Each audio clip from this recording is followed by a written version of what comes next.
我小姑是整个家族最臭名昭著的女人，爷爷奶奶辛苦把她养大，供她读书，还给她张罗婚事，她却和爷爷奶奶断绝关系，离家出走。妈妈经常跟我说，你长大了一定要孝顺，千万别跟你小姑一样。那时谁也想不到，长大后的我会比小姑更狠。亲爱的朋友，你有没有过这样的时刻，偶然翻开一本旧书，指尖触到泛黄的纸页，突然就想起某个午后，阳光透过窗棂洒在书籍上，连灰尘都在光束里慢慢飘。那时的时光好像特别慢，慢到能把书中的每一句话都嚼出味道。欢迎来到时光书房，喜欢我的朋友欢迎点击订阅分享。那我们故事开始。爷爷的白事上，我第一次见到小姑。她刚出现，吃席的人就窃窃私语，那是雪梅，她怎么回来了？这都多少年了，我还以为她死了呢。语气中透着嫌弃、鄙夷和幸灾乐祸，仿佛小姑是个在逃的犯人，不该回来。而我其实大概知道背后的原因。我小姑叫荣雪梅，是爷爷奶奶的小女儿，我爸的亲妹妹。但我还没出生时，她就不在家了，这之前我从没见过她。对她的印象，基本来自我奶奶日复一日、苦大仇深的唠叨。当初我辛辛苦苦把她拉扯大，卖米卖面地供她读书，后来又给她张罗婚事，对象可是十里八乡的好小伙。换做别家的妈能对她这么好，结果这死丫头说我要卖她，竟然一声不吭地跑了，还扬言要跟我断绝关系。哎，我的命怎么这么苦啊，累死累活养了一个白眼狼。早知道我当初就该把她掐死剁了，就是不该生下来。也就是说，我小姑是离家出走的，还要跟爷爷奶奶断绝关系，这在当时的农村可谓惊世骇俗。村里人重孝，无一不把小姑视为败类。他们经常宽慰奶奶，这种不孝子早晚是要被天打雷劈的，你就当没她这个女儿，莫气坏了自己的身体。小姑一走就是8年，没人知道她去了哪儿，在做什么，甚至不知道她死了还是活着。直到爷爷突发脑梗去世，她才终于回来了一次。但没有人欢迎她，等待她的是腥风血雨。先冲上去的是我爸爸，他抓起小姑的衣领，狠狠打了她一巴掌，嘴里大声骂道：荣雪梅，你不是和爸断绝关系了吗？现在又回来假惺惺的装什么好心？是嫌爸死得不够惨吗？你滚，给老子滚出去，这里不欢迎你！小姑捂着脸，半晌没说话。我以为她会偷偷哭，但其实她的表情很平静，好像早料到会发生这种事。大姑莫打她，只是莫名其妙地用围裙抹起泪来，哭得上气不接下气。小妹，你总算肯回来了，这些年爸妈都想死你了。你二哥只是说气话，你别放在心上。来来，我们一家人进去说话。后来我才明白他们为什么要这么做。一个唱红脸，一个唱白脸，把宾客都唬住了，这个家的名声才不会臭。至于对小姑的审判，才刚刚开始。晚上宴席散了，一家人坐在一起吃饭，却火药味十足。我爸妈、奶奶和大姑轮番上阵，把小姑骂了个狗血淋头。大意就是说她不孝，给家族蒙羞，和该被打死。如今奶奶还愿意接纳她回家，她应该感恩戴德。我对大人的话总是半信半疑的，弟弟却不是。他才3岁，也有样学样，指着小姑骂：坏蛋，不孝。我对他比了个嘘，叫他别乱讲。然后妈妈叫我把弟弟抱到一边玩去，他们接着审判小姑。农村人发起狠来一向是不讲究情面的，说话要多难听有多难听，污言秽语像粪水一样泼在小姑身上。那时我还从大姑口中学到一句俗语，叫天下没有不是的父母。后面跟着的是，你再恨爸妈，也不该跟他们断绝关系，没有他们哪来的你？你的良心被狗吃了。语气很强势，小姑没有反驳。直到2个小时过去，大家骂也骂了，气也出了，一声不吭的小姑才从自己包里掏出一沓钱，放在桌上。这是这些年我七七八八攒下的，大概有1、2万，一部分随白事的钱，一部分给妈当生活费。你们不是说我有罪吗？那我现在赎罪好了。奶奶眼冒亮光，抓着那些纸钞在灯光下验了半天，冷酷的脸色才慢慢化开。然后试探着问小姑，就1.9万，没多的了。你在外面打工这么多年，总该还有些吧，可别藏着掖着。小姑点了根烟，沉默了会儿，偏过头笑了一声。有啊，我在外面还欠了2、3万的贷款，房租也还没交，大姐和二哥要是有钱可以借我些，我马上拿去还上。以后啊，我多跟你们联系，好好感谢你们的手足之情。我爸妈和大姑听了脸色煞白，忙终止了这个话题。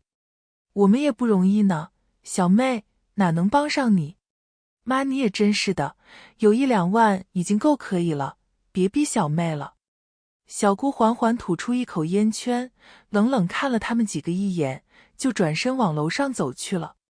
我买了明天的火车票回广东，莫功夫多陪你们，也不丢你们的脸，不用送。奶奶突然想到了什么，连忙追了上去。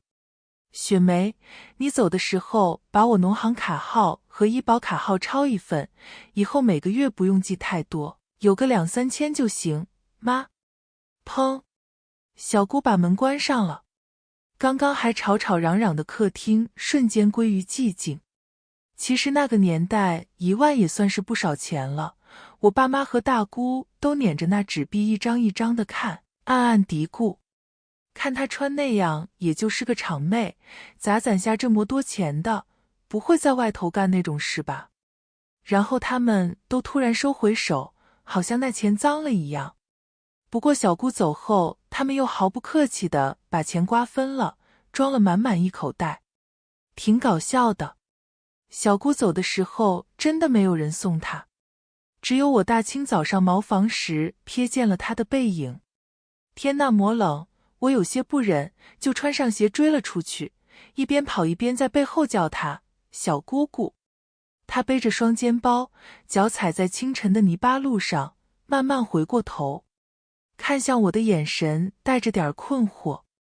你是二哥的女子，盼盼。她是知道我的，只是不熟悉。我点点头，握住了她的手。我不清楚这时候该说什么，也不会煽情，就讲了句刚学会的吉利话：祝你一路顺风，小姑姑。她嘴角一弯，轻轻笑了笑，忽然想到了什么，从口袋里掏出了几颗糖。这是我从外面带回来的，本来就想给你，结果忘了。盼盼，回去要好好念书，将来考到大城市，姑姑带你出去玩。我很高兴。好啊，那小姑你在哪里？她微笑着说，我在上海，说广东是骗他们的，这个我只告诉你。上海可大可好玩了，盼盼，眼界别拘泥在一个小山村里边呀。很久之后我才知道，那时候的小姑在上海一家服装公司做销售员，同时准备着成人高考。她从来没有放弃过向上，也从来没有放弃过学习。而她也是我人生中第一个鼓励我要好好读书的人。我郑重地答应她，好，那我们上海见，小姑姑。小姑走后，我带着那几颗糖回了家。但最后一颗都没有落到我手上，妈妈把它们全给了弟弟，还装模作样的给我夹了一筷子菜。盼盼，糖吃多了坏牙齿，女孩子吃多了还长胖，咱多吃蔬菜啊。我有些不高兴，但一想到吃饭时白脸要被爸爸打嘴巴，又把眼泪忍下去了。妈妈听说我刚刚送了小姑，果不其然又开始考我。像从前无数次借用小姑来警告我一样。她笑眯眯地说：盼盼啊，你说你小姑这人是不是很怪？你以后不会跟她一样一声不吭地跑出去，不理我们吧？我早就知道标准答案了，面无表情地说：不会啊。她又问：那你以后会不会爱弟弟啊？要不要帮弟弟买房子啊？结婚的彩礼是不是也会给爸爸妈妈？我当时才8岁，连彩礼是什么都不太明白，亏他说得出口。但我当然也只能回道：是啊。妈妈满意的收了话题，摸了摸我的头。这就对了，妈妈莫白疼你。可千万别学你那个小姑，现在谁提起她不是笑话。我食不知味，偷偷瞟着在一边吃糖的弟弟。巧克力糖、酥心糖、奶油糖应该都很好吃吧？那明明是小姑给我的。我觉得小姑也没有他们说的那么不堪，我其实还挺喜欢她的。小姑回家这事在村里掀起了一阵风波，有那么几天，人人口中都在八卦我家的事。我奶奶是最好面子的人，如今却不怕，总是大摇大摆地在村里闲逛。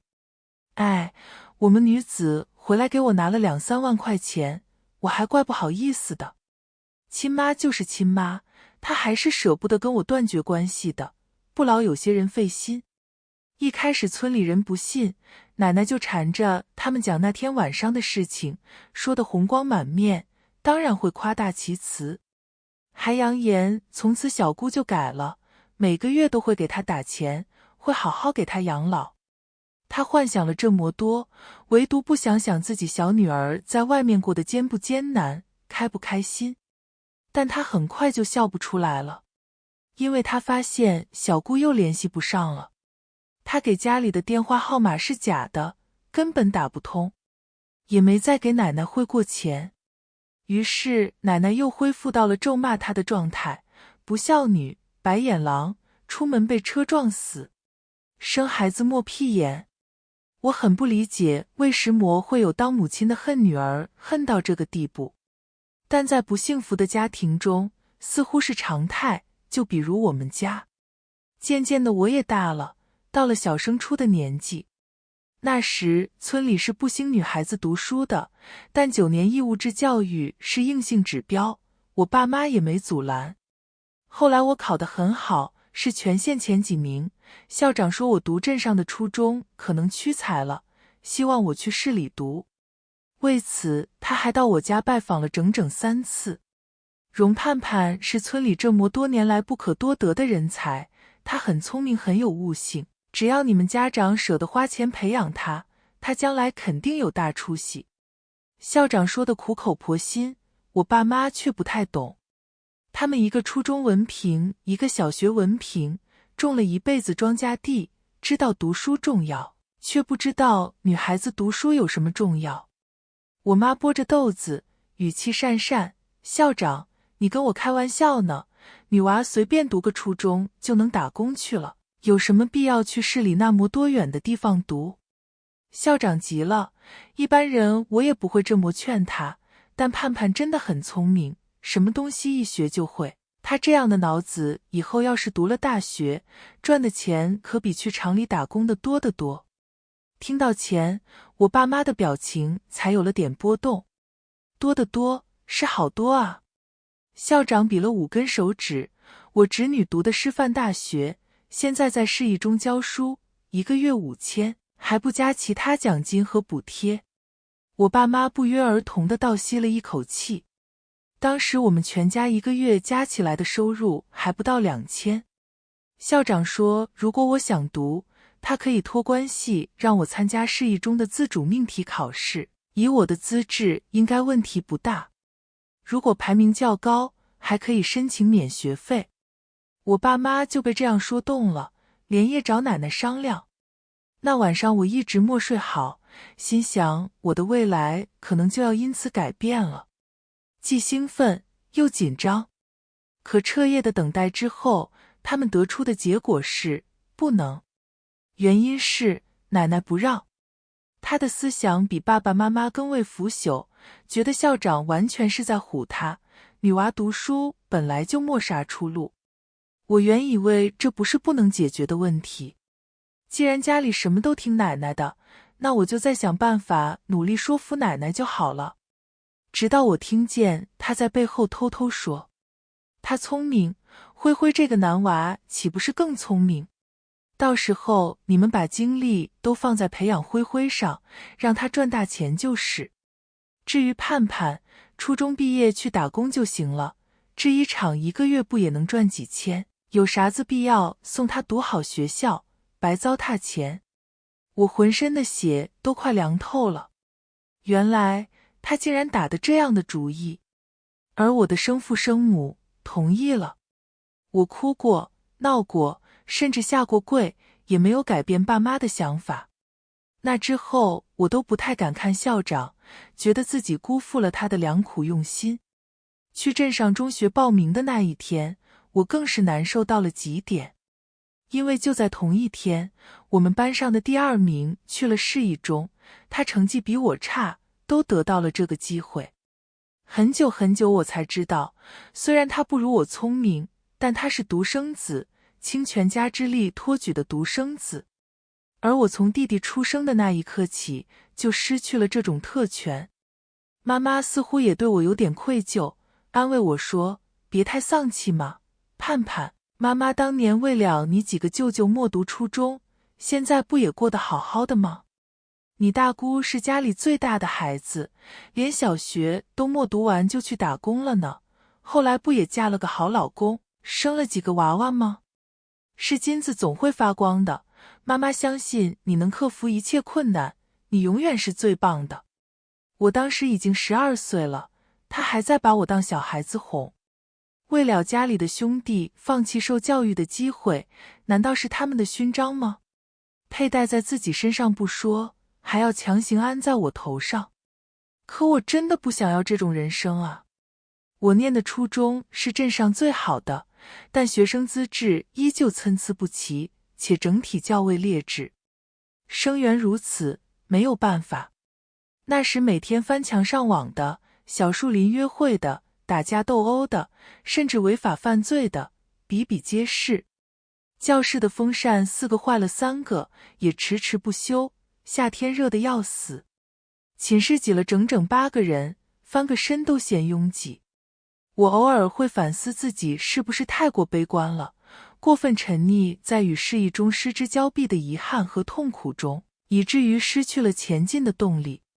直到浑浑噩噩的某天，我脑子里突然想起了小姑姑的话，要好好念书，将来考到大城市，我带你玩。这话像闪电一样击中我的心。上海，上海应该很美吧？后来我用学校的大脑壳电脑搜了下上海的照片，看到了东方明珠、外滩、环球金融中心、水族馆。干净、梦幻，和我生活的小乡村完全是2个世界。美好的希冀像泡沫一样易碎，又让人忍不住沉醉，生出莫名的勇气。那天我流着泪在日记本里写下，总有一日你要登上东方明珠的最高层看看风景，容盼盼，就从现在努力学习开始。我甚至都来不及思考，小姑连一个联系方式都没给我留下，我怎么知道她在哪儿？我怎么知道她说的话是真是假？但我就是相信她，因为我和她一样，都是希望从这个窒息的大家族逃离的女性。校长说的对，我的确挺聪明，稍微努力一下就能考年级前几名。但镇上的前几名和市里的前几名完全是2个概念。我如果想通过中考去市一中，就一定要更加拼命。于是我学得愈发废寝忘食，哪怕在每周回乡的大巴车上，也会翻开随身的小册子背背古诗和英语单词。大巴车的气味很难闻，动起来让人觉得胃里翻江倒海，可我舍不得放下书本，因为一旦回到家，我就没有属于自己的时间了。在家我需要照顾弟弟，这是爸妈给我的任务。我弟弟荣辉辉比我小5岁，今年刚好上小学。他脑子也算聪明，但就是太爱玩，在板凳上坐不住。讲一道题就几分钟的功夫，他能硬生生拖成2小时。一会儿说屁股痒痒，一会儿说头疼，就是静不下心。因此他成绩也很一般，妈妈多次勒令我一定要把他的分数提起来。当时我张了张嘴，有点茫然，我又不是他老师。正在院里晒苞谷的爸爸一脸没好气，你是他姐姐啊，有必要分这么清？姐姐帮助弟弟不是理所应当的。是，他就是吸着大姑的血才长大的。只有既得利益者才会觉得理所应当吧。除了给弟弟辅导功课，我还有大把的家务要做。别的学生放假可能就在家里放松，但我一刻也闲不了。从清晨5点醒过来，烧火做饭，去地里割猪草，喂猪，喂鸡鸭，然后和爸妈下田，一忙就到晚上。有时候农活没那么多，也要洗全家人的衣服，打扫卫生，并随时照看着弟弟别出意外。弟弟是全家人的心肝，有次他上树掏鸟窝掉了下来，脚扭了，奶奶都骂了我半天。你就知道拦着他吗？要你这个姐姐有什么用？我当时正在井边洗衣服，哪有时间？但我没有为自己辩解什么，从小我就知道，千万别跟奶奶对着干。我只是越来越羡慕远在他乡的小姑。她当年也是因为忍受不了家里的一切，才离家出走的吗？而她现在远离了故土，有觉得自由和幸福吗？我不得而知，但我逐渐理解了她的选择。或许她并不是大家口中的恶人。初中3年，我的成绩一直很好。当时的班主任对我寄予厚望，说镇上每年都有几个去市一中的名额，我只要正常参加中考，就不会有什么问题。中考前的寒假，我把这个消息告诉了爸妈，希望他们能继续支持我念书。但我爸点了一卷旱烟，吧嗒吧嗒地抽着，妈妈埋着头打毛线，谁也没说话。一阵漫长的沉默后，妈妈才开口道：盼盼，这个要你奶奶拿主意才行呢，反正我们没啥意见。于是和3年前一样，我又跟在奶奶身后毫无尊严的软磨硬泡，求她松口。她或许是年纪大了，耳根子软了，竟然摆摆手说：你爱读就读吧。可我还没来得及高兴，她又道：但说好，家里的钱只够供一个人，你要读高中自己想办法，别朝家里伸手。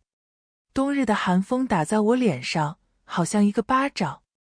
后来中考我发挥得很正常，达到了市一中的录取分数线。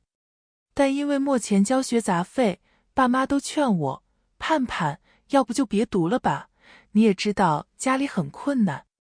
那一刻，我对他们的失望到达了顶峰。到底为什么我的父母，这世界上最该支持我保护我的人，反而总是站在伤害我的人那一边？我忍住了眼泪，说自己会想办法。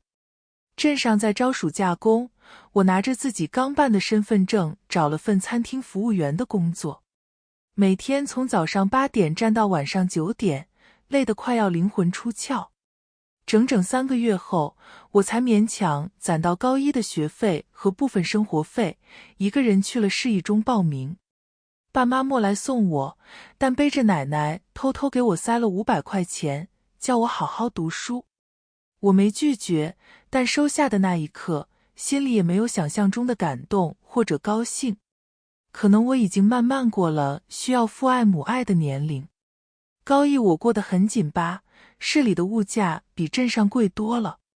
为了省钱，我在食堂打最便宜的馒头和粥，喝免费的菜汤，晚上实在饿得睡不住了，就偷偷爬起来灌凉水，想着不管是什么，能填饱肚子就行。现在回忆起来，还真是苦不堪言。可我心里还有一份希望，因为我还能学习。只要抓住读书的机会，我就可以改变命运。然而，现实又给了我当头一棒。第一次月考我只考了中游水准，当时整个年级1000人，我排在300多名。高一下学期就要分班，如果我到时候还是这个名次，肯定只能被分去普通班。这对于曾经是尖子生的我来说，无疑是重大的打击。我又一次陷入了迷茫，跟很多青春期的女孩一样，一头扎在了课外小说和杂志里。只有那些浪漫瑰丽的故事，能暂时把我从现实的痛苦中抽离。让我重新看到方向的是一篇发表在少女期刊上的文章。文章内容是一个家庭不幸的女孩，长大后通过成人高考拿到了211学历的故事。我看着那作者的姓名，久久不能平静。荣雪梅，我小姑姑。我认认真真看完了那篇文章，了解了很多小姑不为人知的过去。原来当年她的成绩比我还好，中考是全县第1名。但她没有我幸运，中考后被爷爷奶奶强行关在家里，和外界断绝联系，错过了高中入学的机会。爷爷奶奶给她找对象的时候，她才16岁，对方也并不是什么优秀的人才，而是一个生活不能自理的脑瘫。只因为她家出得起彩礼，爷爷奶奶就要把她卖了。后来他费了好大力气才逃出升天，一边在赚钱养活自己，一边用初中学历自考了成人大专，又考了专升本，一路拿到了211学历。就在今年他毕业了，顺利进了一家外企，干着自己喜欢的工作，彻底改变了自己的命运。我很肯定他就是我小姑，而不是某个恰好跟小姑重名的人，因为他在文章末尾写道：我希望借自己故事激励女孩们都好好读书，千万不要把眼界局限在自己出生的地方，外面的世界是很大很精彩的。类似的话，小姑也对我讲过啊。那天，我在学校的公共电话亭旁，给杂志社的编辑打了一个电话。喂，请问您知道荣雪梅作者的联系方式吗？编辑被我吓了一跳，说杂志社是不能透露作者私人资讯的。但他又善解人意道，如果您是看了这位作者的文章，有什么感触或者见解的话，可以直接告诉我，我会帮您转达。我想了想，那麻烦您告诉他，我叫荣盼盼，在临水市一中念书，如果他还记得这个名字，请往我的邮箱发送一条消息，非常感谢。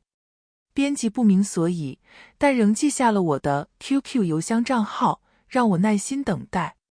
我说没关系，我其实并不完全期盼能得到回音，我只是想让小姑知道，我还记得她，也很感激她。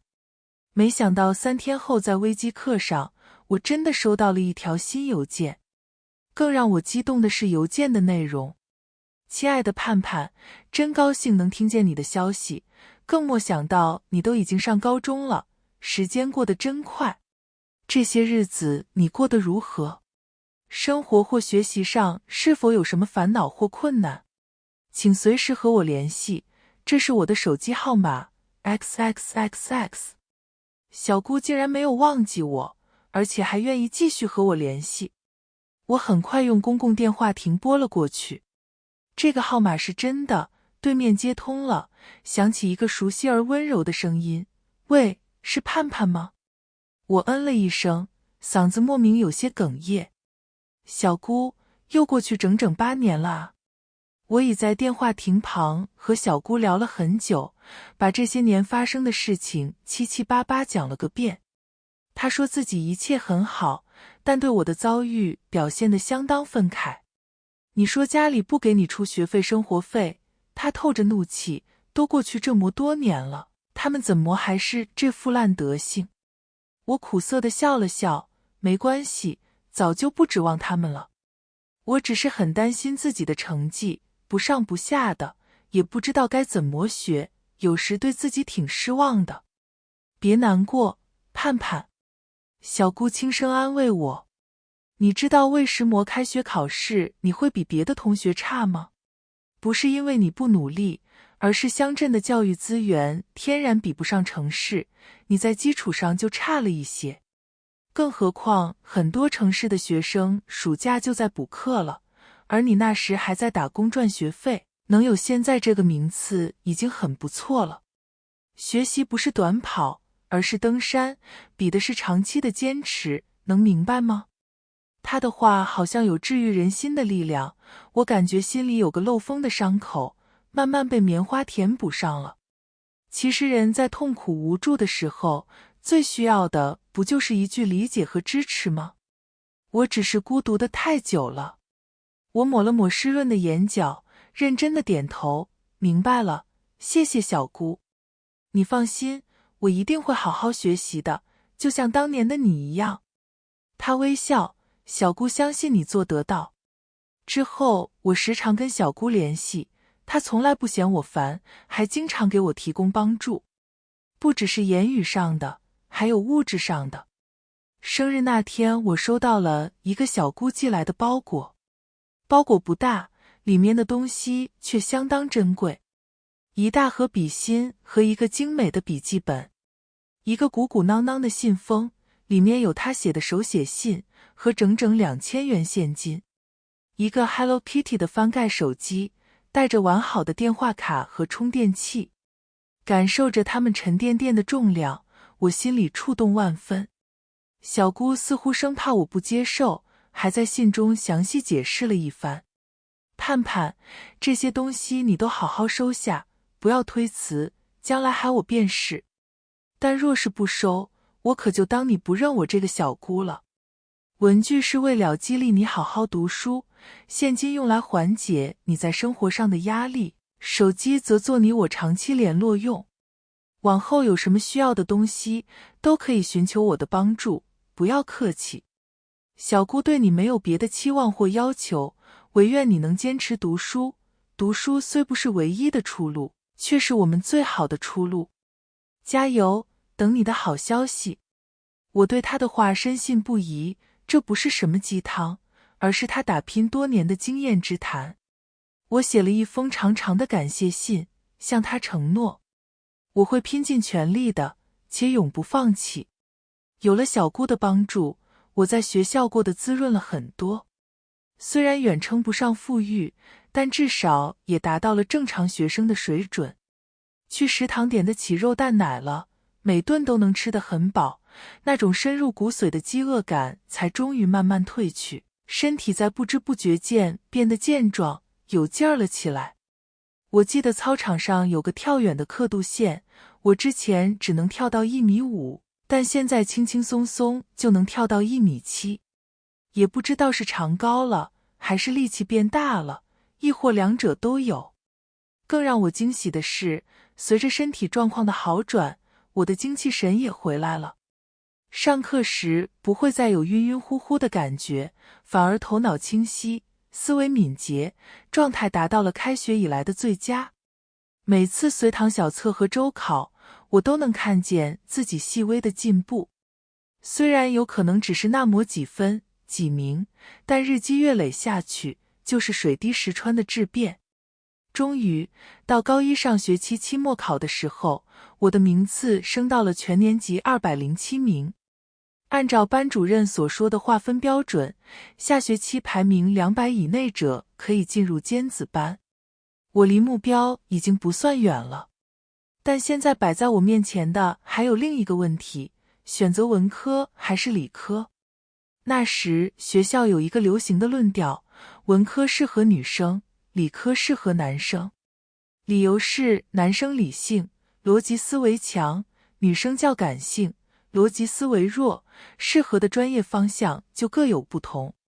之前好几个成绩拔尖的女生都选定好读文科去了。我也跟小姑探讨过这个问题，她听后满不在乎地啧了一声。这根本不是个事儿，专业可不是根据性别设计的。居里夫人知道吧？人家不照样得诺贝尔物理学奖？程式员听说过吧？世界上第一位程式员就是女性，你小姑现在也是个程式员。所以少听那些人胡说八道，自己喜欢什么学什么就是了。不过从就业这个方向考虑，我还是建议你读理科，至少不会饿死。小姑用亲身经历告诉我，理科在社会上的确更有前途。加上我比较喜欢搞钱，就乖乖听取了她的建议，把学习的重心放到了物化生上。毕竟对于穷人来说，这种人生选择题错不得，我主打一个听劝。寒假我回了家，依旧和往常一样做家务，照顾弟弟，偶尔偷偷和小姑联络。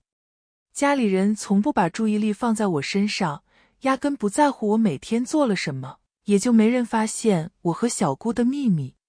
不过他们也丝毫不过问我的学习情况，以及下学期的生活费有没有着落。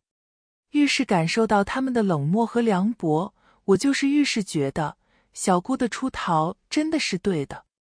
开学后，我靠学校的补助和小姑的接济解决了费用问题。小姑说往后她都会资助我，我安心学习就好，不用自己辛辛苦苦去挣钱。一开始我没答应，我担心她初入社会，身上的钱也不多。没想到她扑哧笑了。傻丫头，我说欠钱就是为了唬他们的，不然他们能放我走？你小姑别的本事没有，就是搞钱在行，而且我也干不出打肿脸充胖子的事，放宽心。可是我无功受禄太久了，心里多少有点不安。我便问他，您为什么要帮我到这个地步呢？明明我们拢共才见过一面，我爸妈还对你一点都不好。这或许不是一句善良就能说清楚的事情吧。小姑语气平和，就当是为了报某个人的恩吧。我刚到上海一贫如洗的时候，也有人帮助过我。我问他要什么报酬，他只说我能将这份善意传递下去就好。所以盼盼，这就是小姑帮你的理由。看到现在的你，就像看到了过去的我自己，忍不住想拉你一把。如果你能在我的帮助下实现梦想，那也算我功德一件，莫白来这世界一遭。我听得眼睛发热。如果将来我也拥有这种传递善意的力量，那该多好啊，这个世界也会更好吧。2个月后分科考试，我发挥得不错，总成绩排在全年级177名，理科成绩145名。虽然和优等生不能比，但还是拿到了理科尖子班的入场券。接下来的学习生活更加艰苦卓绝，高考倒计时悬在了每个人头顶。而我无疑是班里最用功的学生之一，每天雷打不动6点起床，第一个到教学楼读书。上课绝不打盹，困了就拧自己大腿，掐自己手心。下课追着老师问问题，错题本很快记得满满当当。晚自习放学后就径直回寝室，支着台灯看书，直到11点熄灯睡觉。睡前还会把知识在脑子里过一遍，温故知新。我不怎么交朋友，更不谈恋爱，除了学习，几乎和同学没什么共同话题，是他们公认的书呆子。甚至还闹出过不少笑话，比如课间操间隙拿着小册子背古诗，错过了跑步口令，差点被身后同学撞一个大马趴。蹲厕所的时候刷化学题，渐渐忘记了时间，起身那一刻腿麻到失去知觉，痛得龇牙咧嘴。累吗？挺累的。但是苦吗？一点也不苦。在10几岁的年纪为梦想奋斗，是我能想到的最幸福的事情了。我进步得很快，到了高2这年，分数已经稳定在了600分以上。班主任说只要再继续拼一把，上个211不是问题。小姑也很为我高兴，往我卡里转了500块奖金，叫我再接再厉，考去上海找她。美好的未来似乎触手可及，那是我人生中最灿烂的时光之一。但现实的阴影也渐渐接踵而至。先是我高2这年，弟弟荣辉辉要小升初了，他的成绩依旧很糟糕，提不上去。爸妈平时不关心我，这个时候忽然殷勤起来了，动不动就看着我一脸慈爱。我们盼盼真聪明，门门功课都这么优秀。然后又假意训斥弟弟，你再看看你，连你姐姐一半都比不上。我还以为他们突然转了性子，直到他们露出本意，盼盼呀，爸妈就知道你有出息，现在你也帮帮你弟弟，给他补习补习呗。小学6年级的题，你应该会做吧？我握着圆珠笔的手僵了一下。过了会儿，皮笑肉不笑道，会儿，但我要收补课费。我妈脸色一变，差点给我一耳光。你说的什么话？给自己亲弟弟辅导功课委屈你了？爸爸忙拦住他，前笑2声。乖盼盼，你妈说的都是气话，别跟她一般见识。这样吧，你之前过年不是最想要一件红色的大衣了吗？你把弟弟成绩补起来，爸爸今年就给你买了，眼睛都不眨一下的。看着他为了自己儿子装模作样到这个地步，我只觉得滑稽，冷冷地回绝他。首先，我已经长大了，红大衣都几年前的事情了，现在我不一定穿得下。其次，你是我爸爸，你给我买什么东西还需要杂七杂八的条件。你要真有这个心，就不会让我等到现在。最后，我只是荣辉辉的姐姐，不是他的保姆或者老师，莫义务为他的人生负责。你们要打要骂随便，但我就这样了，不改。从小我在家受过的罚也不少，大多都是因为荣辉辉。小时候莫能力反抗他们，不代表现在还要忍气吞声。他们果然装不下去了，气急败坏的要揍我。但我一点莫怂，直接抄起桌上的水果刀，来儿，看看谁先弄死谁。他们吓得骂我疯子，但从此再也没提过让我给荣辉辉补课的事情，反倒时常叮嘱他，你姐姐好像有点不正常，离她远一点。是不正常，他们逼得。荣辉辉小升初考得很差，爸妈给他办理了1年复读。全家人都在为他焦心，甚至想花钱找关系送他去好学校。我就不一样了，高考前几天突然发烧，他们都毫不知情。只有小姑给我打了一个电话，温柔地安慰我，尽力而为就好，盼盼，不要太焦虑，也不要责怪自己。那时候我真想隔空抱抱他。我打起精神参加完了考试，但生病多少还是有点影响发挥，我似乎记错了2个比较关键的公式。等成绩那段时间，我一直惴惴不安。好在那年体检单分数出来后，我松了一口气，628分，正常发挥。我向小姑汇报了这个喜讯，然后着手填志愿的事情。可我的家里人又毫无征兆地作妖了。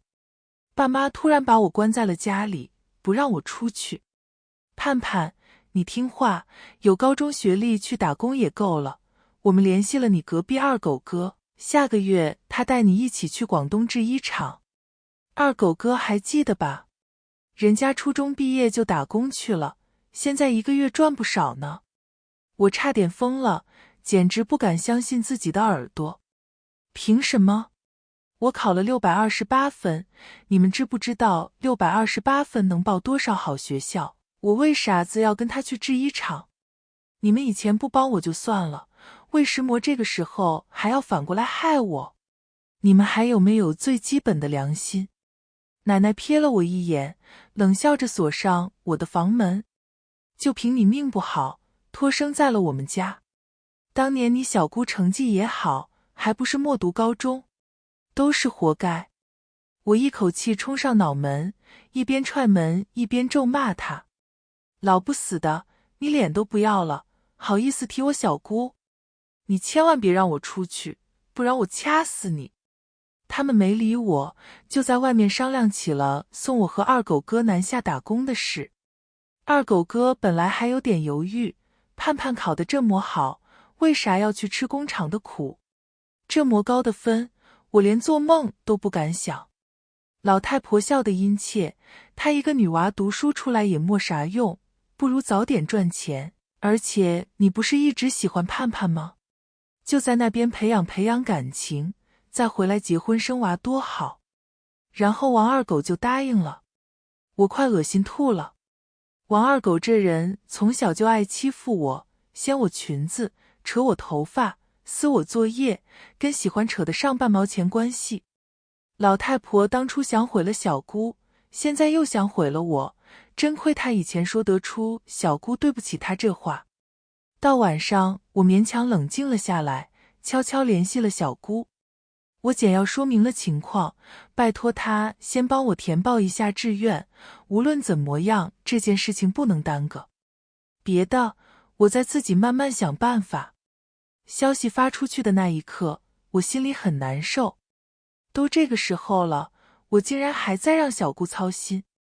可放眼望去，这世上我能依赖和信任的似乎也只有她了。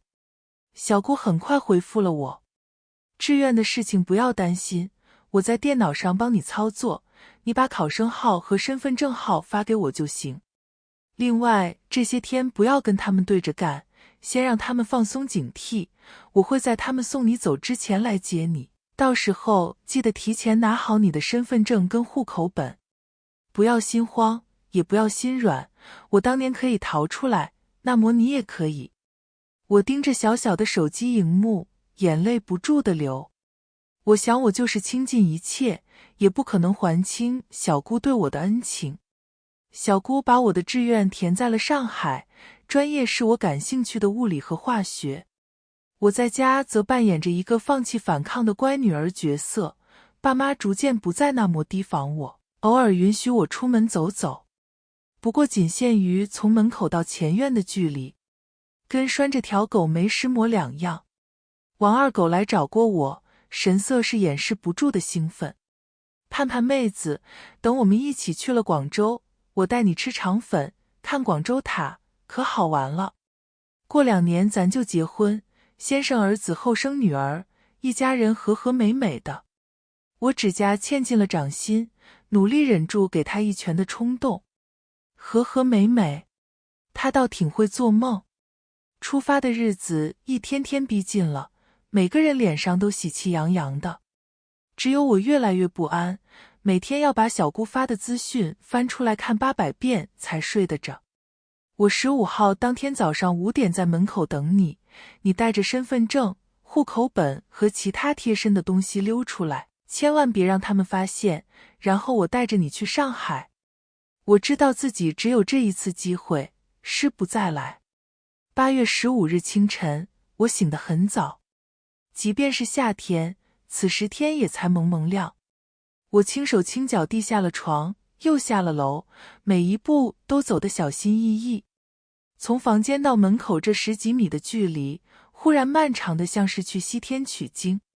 好在没有人发现我，我屏住呼吸，慢慢推开大门，在公路边上看到了一个熟悉又陌生的影子。他骑着摩托，戴着头盔，看不清面容，但我一眼就认出那是小姑。我抑制着砰砰的心跳，正想走过去，身后突然响起一个尖利的声音：容盼盼，你想往哪里跑？这死老太婆，今天起这么早。她干枯的手死死攥着我的手腕，还大喊大叫起来：来人啊！这死丫头要跑！我吓得心都快飞出来了，马上狠狠地踹了她一脚，然后撒开腿朝小姑跑去，坐上了她的摩托车后座。小姑，咱们走。老太婆还躺在地上哀嚎，发动机已经嗡嗡2声，载着我们奔向了远方。此时的村庄还是宁静的，远处的天际线上隐隐绽出一点橙红的霞光，映亮带色的山谷，也映亮小姑带着微笑的脸庞。我紧紧抱着她的腰，感受着迎面吹来的风，笑着笑着又哭了。我好像这辈子都没有这么畅快过。小姑，原来你还会开摩托车啊，你也太厉害了吧！你竟然真的来救我了，小姑，我在家害怕死了，呜呜。她挑了挑眉毛，眉眼弯弯，那是当然，你小姑我无所不能，说到做到。我们不敢耽搁，到镇上还了摩托车，一路坐大巴到了市区，又在天黑前登上了飞往上海的航班。身体远离地面那一刻，我才终于感到踏实。已是万丈高空，那群妄想控制我的人再也不可能追上来了。从此我和小姑一样，都是世间最自由的飞鸟。小姑带我来到了她在上海的家，是一间不大不小的公寓，但收拾得干净整洁，非常温馨。她早早准备好了我需要的洗漱用品和生活用具，直接让我住了进来。那晚我难得睡了一个好觉，莫再做被爸妈赶去广州打工，又和王二狗结婚生子的噩梦。躺在我身边的是我小姑，这个世界上对我最好的人。小姑请了几天假，带我在周边玩了几圈。我们去的第一个地方就是东方明珠。登上最高层，站在观光台上俯瞰风景的那一刻，我忽然想起了自己13岁时许下的心愿，一时感慨万千。容盼盼呀，你成功了，你没有辜负这一路走来的辛酸与汗水。你还遇到了生命中的贵人，她叫容雪梅，是你的骨肉至亲。小姑在公司的业务很繁忙，没多久就回去上班了。她现在是个典型的都市白领，背着包包早出晚归，虽然忙，但经济独立，非常充实。而我收到了上大物理系的录取通知书，之后找了个就近的咖啡厅打工。我向小姑承诺过，大学无论如何都不会再花她一分钱，她对我的帮助已经够多了。她没有推辞，只是摸了摸我的头，小姑知道你有骨气，但不管发生什么，别忘了我是你的依靠。工资发下来后，我用其中一部分给小姑买了条水晶项链，郑重地向她表达我的谢意。她嘴上嫌弃我乱花钱，但戴上的那一刻，又忍不住偷偷抹泪。盼盼，你是个好孩子，小姑从不后悔帮了你。我笑眯眯地抱住她，当然，你也是我的好姑姑呀。我大学4年申请了助学贷款和奖学金，经济压力并不大。寒暑假要么做兼职，要么找实习，加上在校成绩不错，简历还算漂亮，大4被导师推荐去了研究所工作。研究所没什么复杂的人际关系，总的来说挺适合我。一切顺利的跟做梦一样，也多亏了小姑在各个方面的建议和引导。毕业后的那个夏天，我请小姑吃了顿大餐，然后和她彻夜长谈。我喝了点红酒，醉醺醺地问出一个很好奇的问题：小姑，话说当年你独自在上海打拼，到底是怎么撑过来的啊？从一无所有的外地打工妹走到今天，其中的艰辛一定难以想象吧？她轻舒了一口气，眼角泛起温柔的纹路，因为小姑心里有希望啊，而且我也遇到过好多好心的人。曾经最穷的时候，我就是靠陌生人的接济过来的。一个素不相识的大姐帮我介绍过工作，一个川菜馆老板请我吃过午饭。后来我一边打工一边自考专科，当时的室友怕吵到我，经常轻手轻脚走路，还给我留灯。大学辅导员人也很心善，帮我申请过很多补助，我到现在都感激他。还有你，盼盼。小姑温暖的手轻轻搭在我肩上，记得我回老家的那年吗？只有你这个小侄女来送了我一段，那时我就想，还真是逮竹生好笋，我二哥那么混账，竟然生出个这么可爱的女儿。我从那时候起就知道，你是个顶好的孩子，将来一定会有出息。我顺势靠过去，跟她依偎在一起。你也是，小姑，从你给我那几颗糖开始，我就知道你不是他们口中的坏人。你只是选择了自己想要的人生，而且你还拯救了我。这些年，我已经很少会想起自己的原生家庭，以及那个愚昧落后的小村庄。但只要不经意间回忆起来，心里就觉得苦涩非常。不仅因为他们曾带给过我伤害，更因为这世间还有无数个没有成功逃离大山的容盼盼。他们被迫辍学、打工、嫁人、生子，一辈子为兄弟铺路，又被夫家吸血。他们大多会逐渐变得麻木，无形中接受封建糟粕的洗脑，转而压迫下一代女性。他们浑浑噩噩，并不可爱，甚至面目可憎，就像我的妈妈和大姑。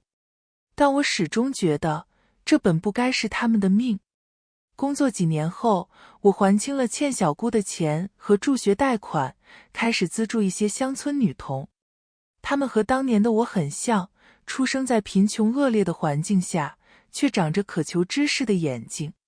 我经常鼓励她们，外面的世界很大很美，你们一定要出来看看。要飞出大山，在各行各业发光发亮，成长为独立强大的女性。再去影响更多的女孩，让她们看到未来的希望，打破命运的桎梏。一代代努力，一代代托举，终有一日，我们会创造出更好的世界。我相信，这就是故事最圆满的结局。后记：在上海的7、8年里，我见过生父母一面。因为一个意外，有来上海治病的亲戚无意中看到了我，偷偷记下了我的住址和工作地点，然后回头告诉了他们。后来生父母风尘仆仆地堵在我的单位门口，哭天抢地地叫我跟他们回家。我带他们去了附近的咖啡店，让他们有屁就放。谈话间，我很欣慰地得知他们这些年过得一点也不好。先是我走后，王二狗怪他们毁约，把他们狠狠揍了一毒，打得生父几天下不了床。接着是全村人都知道荣家出了2个不孝女的事儿，奚落得他们抬不起头。末几年奶奶走了，她死前脾气格外古怪而暴躁，把家里折腾得不轻。弟弟也不是省油的灯，去镇上念书后学了一身坏毛病，翻墙翘课，抽烟打架，是全校闻名的问题学生。放眼望去，整个家竟然只有我和小姑过得还行。我在研究所表现不错，得到了公派留学的机会。小姑在公司也步步高升，如今有车有房，猫狗双全，算是世俗意义上的成功人士。可惜我们都是不孝女，舍不得施舍荣家半点。听完生父母的哭诉和忏悔后，我甩给他们一张银行卡，叫他们拿去花，就拍拍屁股走人了。之后他们就找不到我了，因为我出国了。更糟的是，他们会发现那张卡里只有2块钱。就当他们大老远过来，我请吃个棒棒糖吧。我当然知道这会让我落得什么骂名：冷血、自私、无情、狠心。可我会后悔吗？一点也不。我在网上看到过一句话：乡愁是属于男人的奥德赛，而逃离是刻进女人身体里的史诗。故乡的风不托举我们，所以我们自己长出了翅膀，手拉着手远走高飞。这是属于我们的赞歌，也是我们书写的自己的史诗。今天的时光书房之旅到这里就暂告一段落了。下一期我们会带着新的时光之书与你相遇，可能是关于老上海的弄堂故事，也可能是藏在经典名著里的岁月细节。记得常回来看看，时光书房永远在这里，陪你在文字里与时光温柔相拥。咱们下期见。